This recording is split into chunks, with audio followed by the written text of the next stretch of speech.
मुझसे सवाल करते हो, मुझसे पूछते हो ना कि तुम सीढ़ी कब आओगे।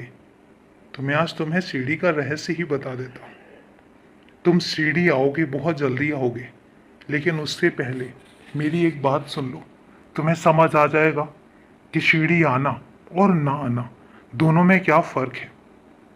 जो बच्चे सीढ़ी आते हैं वो मुझ तक पहुँच जाते हैं, आसानी से पहुँच जाते हैं।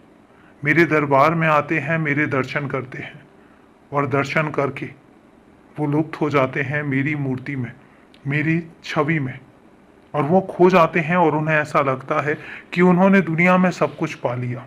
ये है भी, और ऐसा सच भी है, क्योंकि सीढ़ी में आकर सीढ़ी का जो माहौल है, सीढ़ी का जो वातावरण है, उसमें खोकर तो देखो। एक बार खोगे तो जिंदगी भर के लिए बार बार आने का दिल करेगा। मैं मानता हूँ कि जो बच्चे सीढ़ी आते हैं वो बेहद ही किस्मत वाले होते हैं, बहुत किस्मत वाले होते हैं, जिनको सीढ़ी में आना नसीब में लिखा होता है। अब बात आती है कि मेरे उन बच्चों की जो सीढ़ी नहीं आ सकते। कोई भी मजबूरी हो सकती है। मजबूरी हो सकती है कि उनके पास इतना पैसा ना हो कि वो सीढ़ी तक पहुंच सके। मजबूरी हो सकती है कि उनकी स्वास्थ्य उनको आज्ञा ना देता हो, स्वास्थ्य उनको वहां तक लाने में असमर्थ हो। ये भी हो सकता है।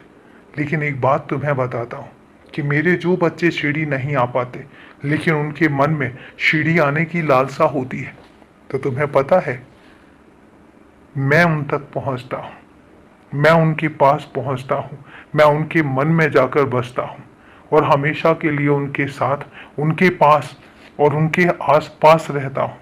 मैं उन्हें कभी अकेला नहीं छोड़ता। तो इतना समझ लो कि जो बच्चे सीढ़ी पहुंच गए वो किस्मत वाले हैं, बहुत किस्मत वाले हैं। लेकिन जो बच्चे सीढ़ी नहीं आ पा रहे हैं, अगर उन्हें लगता है कि वो किस्मत वाले नहीं हैं, तो मैं एक बात बता देता हूँ कि वो किस्मत के बहुत धनी हैं, क्योंकि उन तक तो मैं पहुंचा हूँ। बात तो मिलन की है, बात तो मिलने की है, मिलाप की है, एक दूसरे को देखने की है, एक दूसरे से मिलने की है। चाहे मेरे बच्चे मुझ तक पहुंचे या मैं अपने बच्चों तक पहुंचूं, तुम मुझ तक पहुंचो या मैं तुम तक पहुंचूं, बात तो हम दोनों के मिलने की है ना।